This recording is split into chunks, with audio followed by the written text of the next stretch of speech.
अस्सलामुअलैकुम वरहमतुल्लाहि वबरकातुहू। आइए आज पढ़ते हैं औलाद की परवरिश करने का तरीक़ा। औलाद की परवरिश के बारे में हर माँ बाप को ये जान लेना चाहिए कि बचपन में जो अच्छी बुरी आदतें बच्चों में पुख्ता हो जाती हैं वो उम्र भर नहीं छूटती हैं। ये हर माँ बाप अपने जहन में ये बात को नोट कर ले कि बच्चों में जो भी आदतें बचपन में रहती है, चाहे अच्छी आदत हो या फिर बुरी आदत हो, अगर पुख्ता हो जाए तो फिर वो कभी भी नहीं छूटती है। अच्छी अगर आदत हो तो फिर वो अच्छी बात है, लेकिन बुरी आदत हो तो ये फिर बहुत ही बुरी बात है, जो कि ऐसा नहीं होना चाहिए। इसलिए माँ बाप को लाजिम है कि बच्चों को बचपन ही में अच्छी आदतें सिखाएं और बुरी आदतों से बचाएं। बाज़ लोग ये कहकर अभी बच्चा है, बड़ा होगा तो ठीक हो जाएगा, बच्चों को शरारतों और गलत आदतों से नहीं रोकते हैं। कुछ लोग यही सोचते हैं कि अभी बच्चा है ये, और ये लोगों के सामने ज़िक्र भी करता है कि मेरा लड़का अभी छोटा है, जब बड़ा होगा तो ये ठीक हो जाएगा, और गलत बातों से उनको नहीं रोकते बल्कि उनको खुली छूट दे देते हैं। वो लोग दर हकीकत बच्चों के मुस्तकबिल को ख़राब करते हैं और बड़े होने के बाद बच्चों के बुरे अखलाक और गंदे आदतों पर रोते और मातम करते हैं। इसलिए निहायत ज़रूरी है कि बचपन ही में बच्चों की कोई शरारत या बुरी आदत देखें तो उस पर रोक टोक करते रहें, बल्कि सख्ती के साथ डांटते फिटकारते रहें। जो लोग ऐसा बोल रहा है कि अभी बच्चा है, अभी ये शरारत करेगा ही, बड़े होने के बाद सुधर जाएगा, वही लोग फिर जब बच्चे की बुरी आदत नहीं छूटती है तो फिर वो क्या करते, मातम करते, चिल्लाते और बहुत नाराज़ हो जाते, परेशान हो जाते कि मेरा बच्चा मेरी बात सुनता नहीं है, इसके अंदर वो बुरी आदतें गई ही नहीं है। ठीक है, तो इसीलिए चाहिए कि जब बच्चा छोटा रहे उसी टाइम उसे सुधारना चाहिए, डांट के, डपट के, फिटकार के, जैसे भी हो उनको सुधारना चाहिए। और तरह तरह से बुरी आदतों की बुराइयों को बच्चों के सामने जाहिर करके बच्चों को उन ख़राब आदतों से नफ़रत दिलाते रहें, और बच्चों की खूबियों और अच्छी अच्छी आदतों पर खूब खूब शाबाश कहकर उनका मन बढ़ाएं, बल्कि कुछ इनाम देकर उनका हौसला बुलंद करें। अगर बच्चे कभी कभी बुरी आदतें, कोई बुरा काम कर ले तो उनके सामने वो काम को जाहिर करके, यानी ये उनको बताया जाए कि बेटा फ़ला काम करोगे तो ऐसा गुनाह होगा, फ़ला काम करने वाला उनको लोग बुरा कहते हैं, या फिर उसके ना तरह तरह की बातें बोल के उनको जो है बुरी बातों से नफ़रत दिलानी चाहिए। और अगर अच्छा काम करे तो उनको शाबाशी देकर उन्हें कुछ उसके बदले में इनाम देना चाहिए, ताकि उनका हौसला और भी बुलंद हो और ज़्यादा से ज़्यादा नेक काम करे और बुरी बातों से दूर रहे। उससे कबल बच्चों के हुकूक़ के बयान में बच्चों के लिए बहुत सी मुफीद बातें हम लिख चुके हैं। ये मुसन्निफ़ अलैहि रहमा फरमाते हैं कि ये पहले बयान में मैं लिख चुका हूँ, अब उससे कुछ ज़ायद बातें भी हम लिखते हैं। माँ बाप पर लाजिम है कि इन बातों का ख़ास तौर पर ध्यान रखें, ताकि बच्चों और बच्चियों का मुस्तकबिल रोशन और शानदार बन जाए। ठीक है, पहले भी कुछ बातें इसमें बयान हो चुकी है, लेकिन अब बच्चों के ताल्लुक़ से और भी ज़्यादा बातें इसमें लिखी जा रही हैं, और आप लोग इसे बगौर समात फरमाएँ और इसे याद करें। नंबर 1, बच्चों को दूध पिलाने और खाना खिलाने के लिए वक्त मुकर्रर कर लो। जो औरतें हर वक्त बच्चों को दूध पिलाती या जल्दी जल्दी बच्चों को दिन रात में बार बार खाना खिलाती रहती हैं, उनके बच्चों का हाजमा ख़राब और मादा कमज़ोर हो जाया करता है, और बच्चे क़े दस्त की बीमारियों में मुब्तला होकर कमज़ोर हो जाया करते हैं। जो भी औरतें दूध या फिर खाना उनको वक्त पे नहीं खिलाते, हालांकि हुक्म क्या है कि दूध या फिर खाना इनका वक्त मुकर्रर कर लिया जाए कि वही वक्त उसे रोज़ाना खाना दिया जाए। अगर माँ बाप बच्चों को ज़्यादा खाना खिलाए या दूध पिलाए वक्त से, यानी जितना पेट में जगह है भूख से ज़्यादा खिलाएंगे, तो फिर होगा क्या कि मादा कमज़ोर हो जाएगा और हाजमा भी ख़राब होने का अंदेशा है, जिसकी वजह से उल्टी होना, कई होना मुब्तला हो जाते हैं और फिर क्या होते हैं, बच्चे कमज़ोर हो जाते हैं। इसलिए खाना खिलाने का टाइमिंग एक मुकर्रर कर लिया जाए और वही टाइम पे खाना खिलाया जाए, क्योंकि जब इंसान खाना खाता है उसके बाद पेट खाली होना चाहिए। अगर अभी पेट खाली नहीं हुआ यानी भूख नहीं लगी, फिर दोबारा खाना खा लेता है तो इससे क्या होता, फ़ायदा तो नहीं होता लेकिन नुकसान ज़रूर होता है। इस वजह से हर किसी को इस बात पर अमल करना चाहिए। नंबर 2, बच्चों को साफ़ सुथरा रखो मगर बहुत ज़्यादा बनाव श्रृंगार मत करो कि उससे अक्सर लोगों की नज़र लग जाया करती है। साफ़ सफाई रखनी चाहिए, उसे खूबसूरत बना के रखना चाहिए, लेकिन इतनी ज़्यादा नहीं कि लोगों की नज़र लग जाए।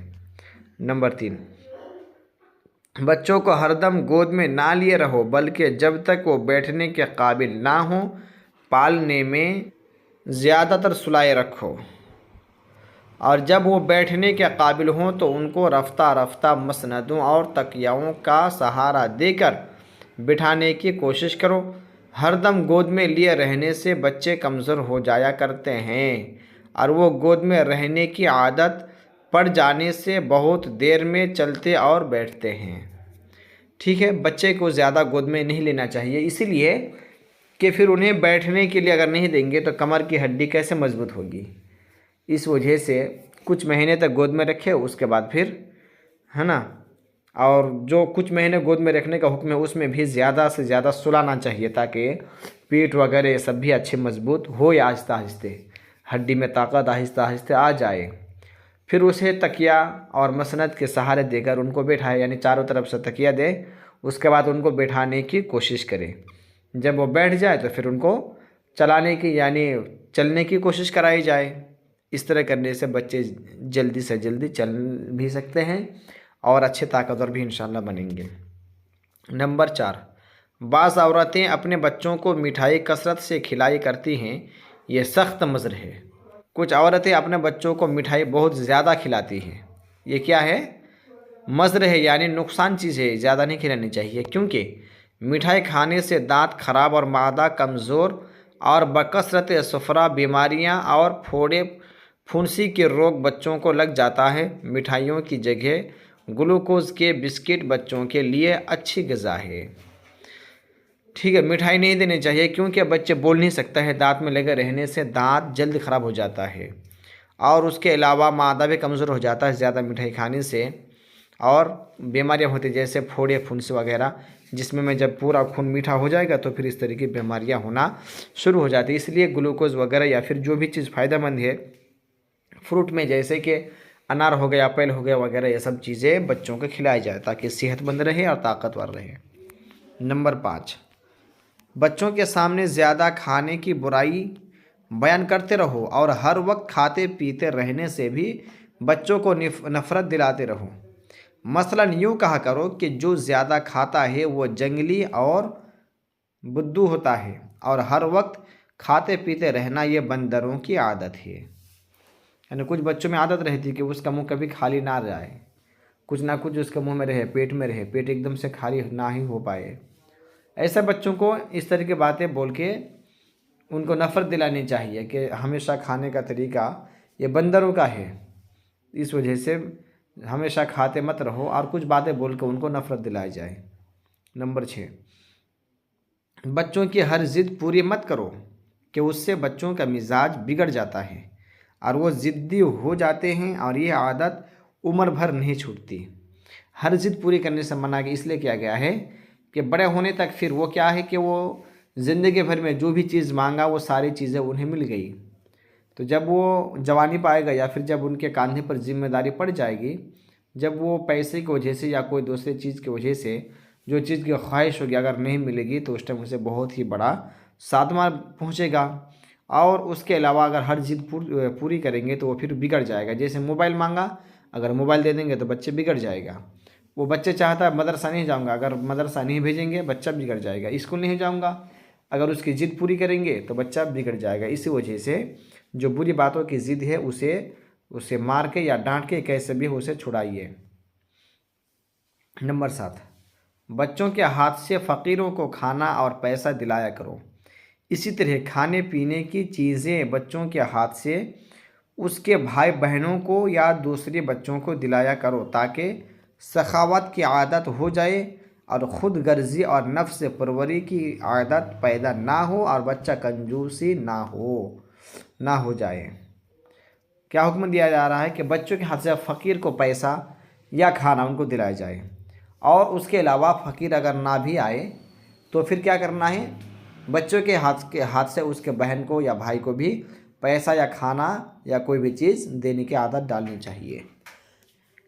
ये आदत क्यों डालनी चाहिए? ये इस वजह से ताकि सखावत की आदत हो जाए, यानी सखी हो जाए वो, और ख़ुद गर्जी उनके अंदर से निकल जाए, दूर हो जाए, और कंजूस भी ना रहे, बल्कि लोगों को देने की और गरीबों में बांटने की, गरीबों की मदद करने की आदत लगे। इस वजह से ये काम करने का हुक्म है। नंबर 8, चिल्लाकर बोलने और जवाब देने से हमेशा बच्चों को रोको। ख़ासकर बच्चियों को तो खूब खूब डांट फिटकार करो, वरना बड़ी होने के बाद भी यही आदत पड़ी रहेगी तो मैके और ससुराल दोनों जगह सबकी नज़रों में जलील व ख्वार बनी रहेगी और मुंह फट और बदतमीज़ कहलाएगी। घर में अगर कोई चिल्ला कर बात करे, आपस में भी, भाई बहन में या माँ बाप के साथ, उसे रोकना चाहिए, उनको सिखाना चाहिए। और इसमें लड़कियों को ख़ास कर दिया है, मखसूस किया है लड़कियों को। क्यों? क्योंकि वो बड़ी हो जाने के बाद वो ससुराल जाती है, अगर उसके वही आदत लगे रही तो पता चला चिल्ला के सास से बात करेगी, वो चिल्ला के शोहर से बात करेगी या ससुर से, है कि नहीं। तो ये सब बातें अगर वो इस तरह की चिल्ला के करेगी तो फिर उन घर वाले फिर ये बातें सुनेंगे नहीं, उनको फिर बर्दाश्त नहीं होगा, फिर लोग भी सुनेंगे तो ये कहेंगे ये बदतमीज़ है, मुँहफट है, ये अच्छी लड़की नहीं है। इस वजह से लड़कियों को ख़ास करके ज़्यादा रोकना चाहिए और लड़कों को भी रोकना चाहिए।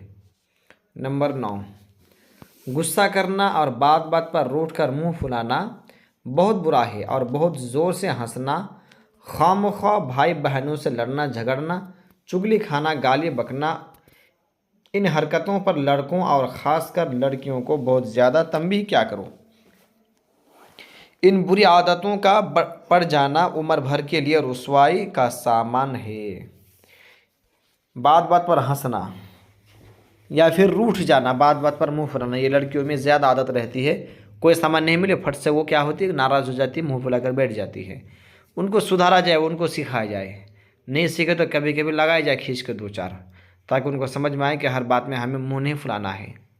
और खामोखा बिला वजह हंसना या फिर लड़ना भाई बहन में आपस में, या फिर किसी को गाली देना, ये सब हरकतों से बच्चों को ज़्यादा तंबीह की जाए। लड़कियों के बारे में ज़्यादा हुक्म है, क्योंकि उन्हें घर बसानी है, उनके ज़रिए नस्ल चलेगी, और लड़कों को भी ये सब बातों से बचना चाहिए। नंबर 10, अगर बच्चा कहीं से किसी की कोई चीज़ उठा लाए, अगरचे कितनी ही छोटी क्यों ना हो, उस पर सब घर वाले खफा हो जाएं और सब घर वाले बच्चे को चोर चोर कहकर शर्म दिलाएं और बच्चे को मजबूर करें कि वो फ़ौरन उस चीज़ को जहाँ से वो लाया है उसी जगह उसको रख आए। फिर चोरी से नफ़रत दिलाने के लिए उसका हाथ धुलाएं और कान पकड़कर उससे तौबा कराए, ताकि बच्चों के जहन में अच्छी तरह ये बात जम जाए कि पराई चीज़ लेना चोरी है और चोरी बहुत ही बुरा काम है। अगर कहीं से बच्चा छोटा होता है, वो इतना समझता नहीं है, कोई भी सामान लेकर आ जाए तो घर वाले को नाराज़गी जाहिर करना है, उनको लगे कि घर वाले नाराज़ हैं, और फिर उसको 2-3 लोग मिल के, है कि नहीं, घर ही में, घर के बाहर नहीं घर के अंदर ही उनको चोर चोर कहा जाए, ताकि वो शर्म महसूस करे कि मैंने चोरी किया, ये तो बहुत बुरा काम है, और उसे सामान वापस करने पर मजबूर कर दिया जाए। नहीं तो उसको सिखाया जाए, समझाया जाए, डराया जाए, हो सके तो मारा भी जाए, क्योंकि ये चोरी किया है, ज़्यादा नहीं मीडियम, ताकि बच्चों के डराने के लिए, ठीक है। फिर उसको सामान वापस करने का हुक्म दिया जाए, सामान वापस कर देगा। अब उसे कहा जाए तुम जिसका सामान उठाए थे उससे माफ़ी मांगो, तुम क्यों बिना इजाज़त के उठाए।